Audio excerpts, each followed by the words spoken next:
I'm sure you were part of the team that put the program together.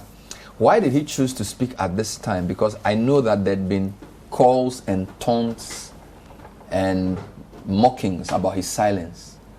So why this last week to respond to all of those things? Yeah, thank you very much, Bernard. First of all, I don't think there was any silence. Anybody who follows the Vice President, Dr. Mahamudu Bawumia, knows that he's the type that way back from opposition to the time that he came into government makes his views known on national issues. And in the schedule of activities of the Vice President, he has been speaking throughout the year, I mean from 2017 till now. And depending on the subject for the program that he attends, he speaks to different teams. And so the whole question of he being silenced is something that baffles me, because for this year, if my memory serves me right, the Vice President has been out there attending different public fora, in not less than 20 of them. Even today, he was in Ashanti region to launch the National Youth Volunteer Program. So almost every time the Vice President goes out there to speak. But let me say that aside the different speeches, addresses that he delivers at different programs consistently from opposition till now, it appears every year he takes one day to do a major public engagement that is publicized widely. So I think the difference is the scope of publicity for the different programs that he attends. You remember from 2017, in 2017, there was this 100-day achievement program that he did with multimedia. I see. And that was a one-off program which was widely covered. Where he said he had arrested the city. Exactly. And given the key to the IGP. And then 2018, there was a similar lecture like that. In 2019, remember, prior to Ghana exiting the IMF program, the Vice President also organized what we termed as the first economic management team town hall meeting on 3rd of April. Where he announced the reduction import duties, benchmark values, and all of that. And in 2020, some few weeks to the general elections, he did what we call the closing argument. I see. That was also widely publicized. And last year, we took time to kind of have a conversation on the whole digital economy agenda, where he also spoke. So your point is that it's an average of one a year since he became Vice President? Yes, it's an average of one a year, and even in opposition. I see. Remember, he was attending different programs, party rallies, and all of that. But the lectures that he used to do, like the one he did with Central University, and then 2016, 15, he did another one. 2016, he did another one. So it is not. So you are dealing with the issue of the frequency that it's not out of the ordinary. No, not at all. So the other question is, what was he trying to do? Was he going to give an explanation of where we were as an economy, or was he going to respond to critics that his level of all the claims he made prior to being elected were now obviously not true or not working? What was this? What was the agenda of the speech? Yeah, so the agenda of all these lectures has been doing since 2017. It's to deepen our democratic ethos and democratic governance. You know, leaders are elected to work on the mandate of the people, and they have to be accountable. So the accountability calls for public officials also explaining matters, giving an account of what they have done based on the mandate of the people, and also telling us where they think we are going, especially when there are challenges, coming out to let us know where the problems are coming from, what they are doing about it, or what the future is. So the whole concept of the Vice President coming out to speak is not necessarily for any personal objective, but to say that, look, I mean, we're elected into leadership.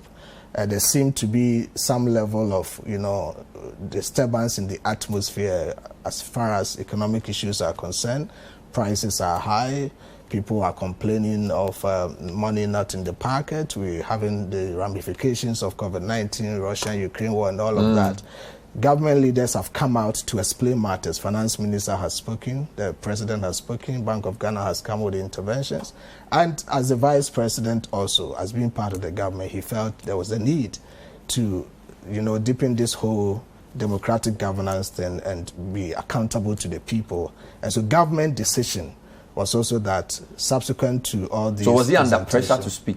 Not at all. Not under pressure, no problem. Let me read one of the emails I got to you. I actually got my team to put it on the screen. This is something somebody sent me a couple of days ago in the morning. It says, "Good morning, Bernard. To be honest, I was surprised the Vice President went on the same political tangent. For once, it's on the screen. I thought he was going to move away from his typical kind of speeches, yet here we are. Between December and March, a friend has lost 2 million cedis as a result of forex losses. His business has almost collapsed. Look at the sharp rise with price of goods. Embargo. Even with milk, 9 cedis. It's averaging 20 cedis now. This is the result of poor management of the city. We do not need this at this material point in our lives. Tell us what you are doing to deal with the canker." This is somebody who has an LLB, an MBA, and a BL. I won't mention his name for security reasons, but he sent this to me very frustrated. So a couple of things. He says, he thought because of the times we are in, the Vice President will not take a political tangent, but he did. And that he then gives an example of somebody losing 2 million cedis in 9 months and how prices of goods have gone up. So this is somebody's view, which I think a lot of people share, that if this was even a time for a speech, this was not a time to come and compare records or gloat that you are better than your opponent. This was a time to give people hope, which unfortunately some people did not get from the speech.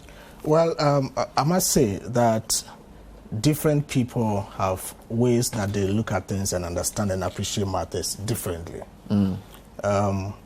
What I do not see clearly in the person's email, although there are quite fantastic issues that he raised, is a point that about what he actually thinks should have been the matter to talk about. He may have his own view as to what the Vice President should have addressed. And if he's talking about solutions, I don't think if he followed the Vice President presentation very well, he can tell us he didn't see any interventions or solutions proffered in the presentation. When it comes to presentations of this nature, and you're sitting at where the Vice President sits, of course, he is sitting down as an apolitical person. Nobody takes away that. So the way he sees things may be different. So he's part of the issue that talks about the Vice President should talk about solutions. That one was catered for by the Vice President. There's this understanding that we also have to come to appreciate.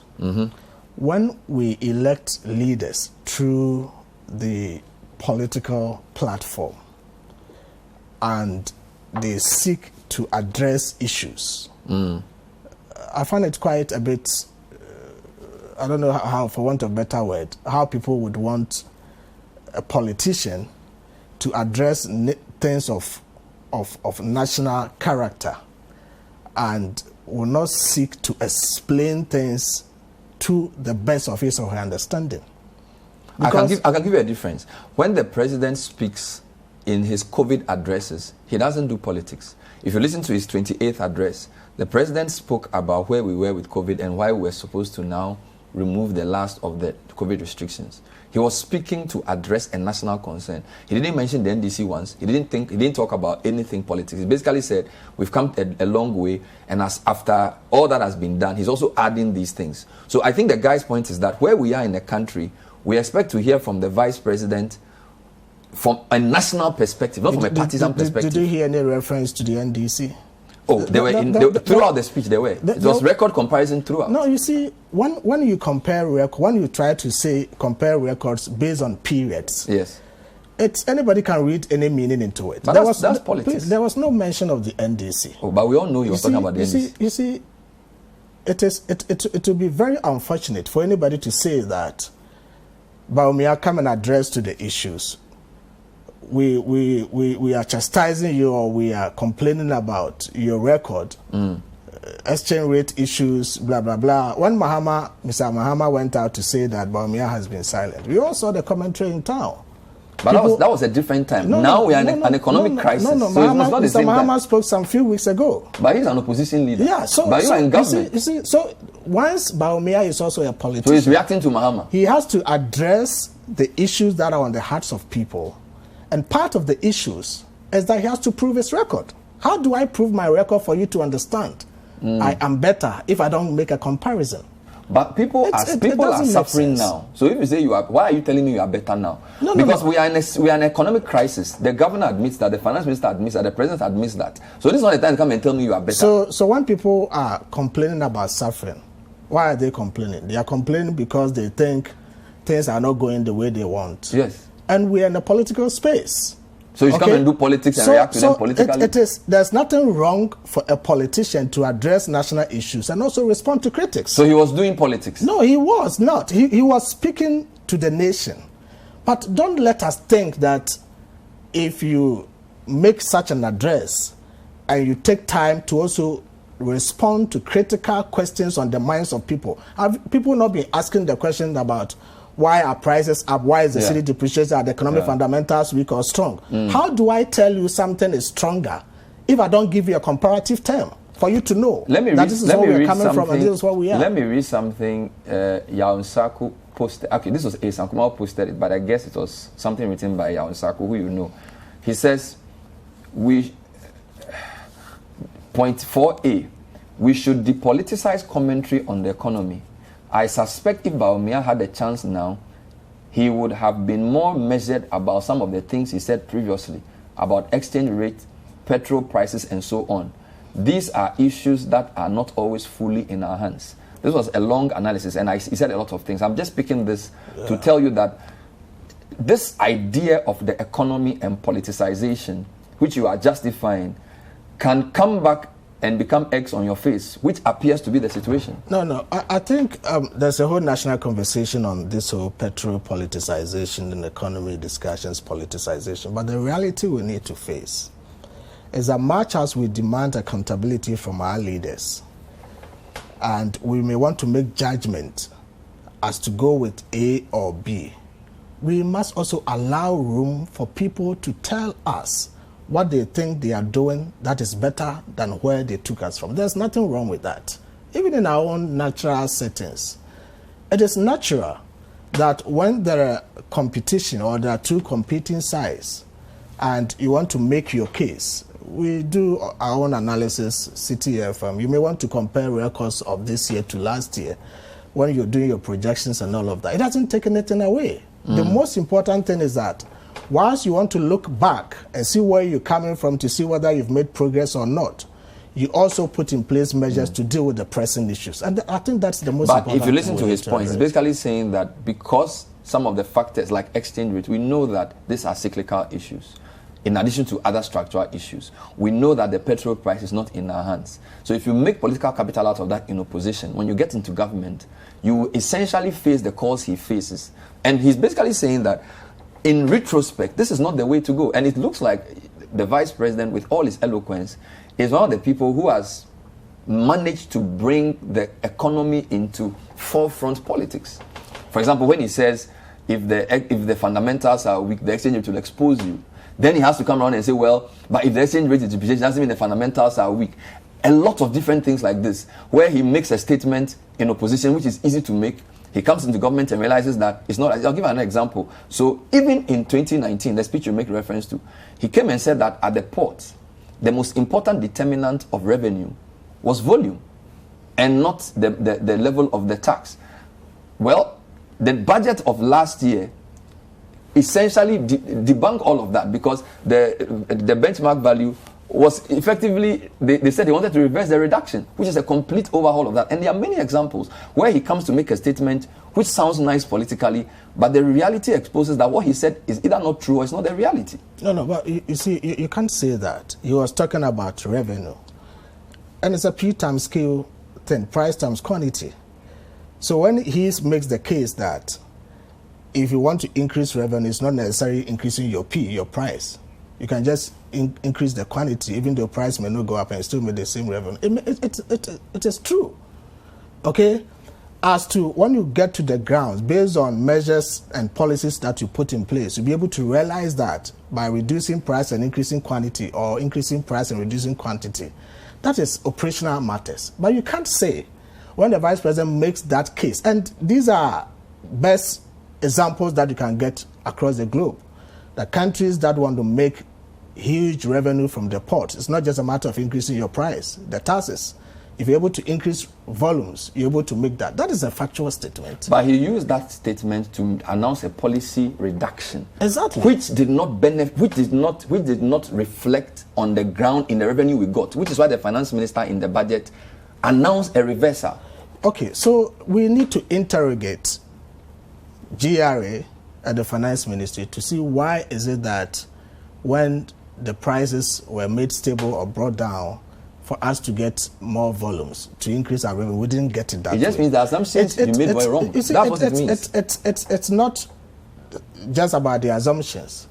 You make the assumptions and you're supposed to go and implement it. If there are implementation lapses, that is something we have to do. But you can't say that when the vice president makes the case, citing best examples, that if we want to increase revenue at the port, let's not just focus on increasing taxes. Let's put in place efficiency that will make sure the volumes increase, and even if the price don't increase, and then after reducing the rate a year and a half, the volumes don't increase, the revenue doesn't come in, and the finance minister then announces that he's going to reverse the reduction, which clearly suggests either what he was saying was not factual or it hadn't been well thought through. And then he didn't address it in the speech, which is another problem. So you speak in April 2019, make such a major policy announcement. You say you are coming to respond to what's happening in the economy.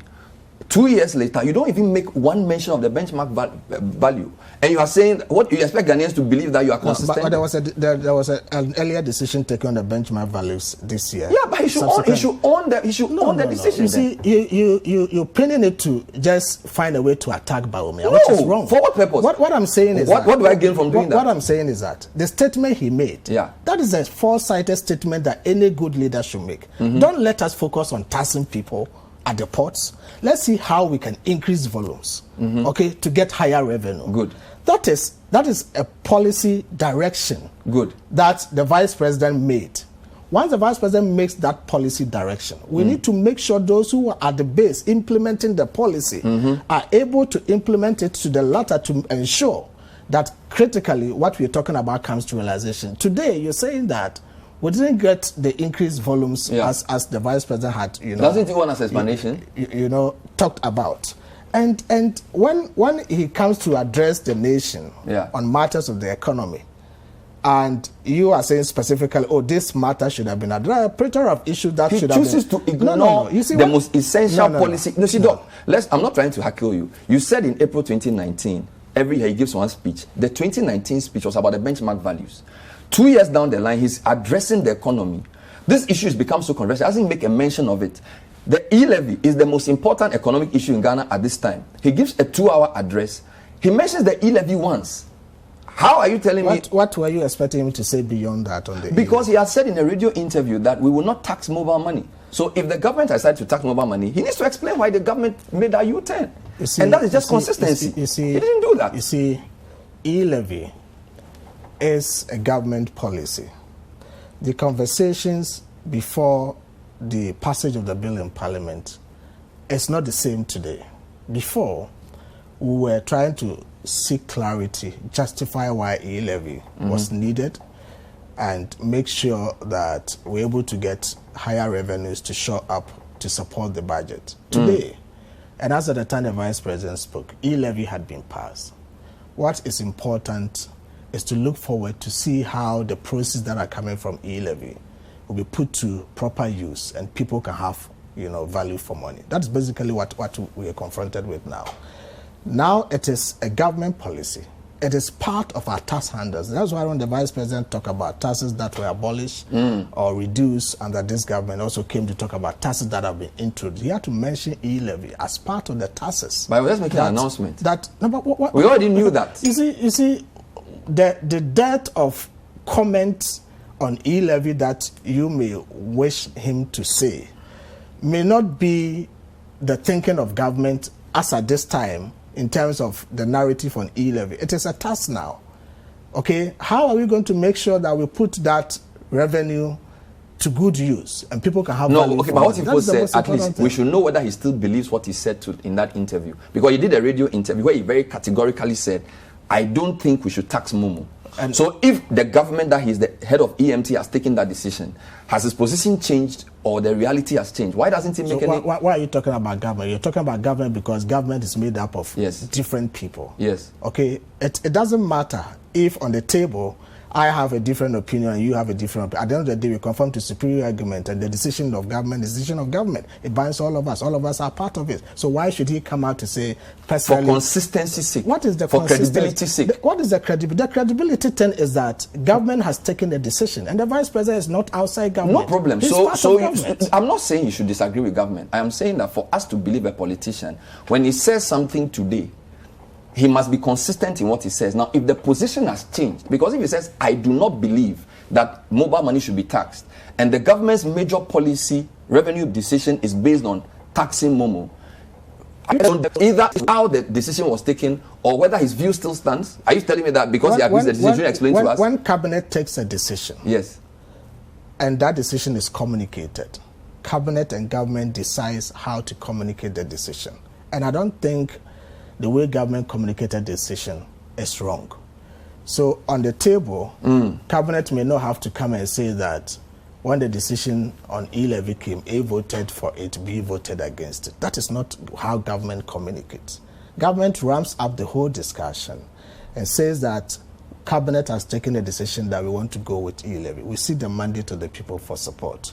It comes, people debate back and forth, go to parliament, it has been approved. It is not for the vice president or me or any other person to come and say that when the decision was being taken, I supported it or I stood against it. That is not proper. We don't do that, okay? So it's a government decision.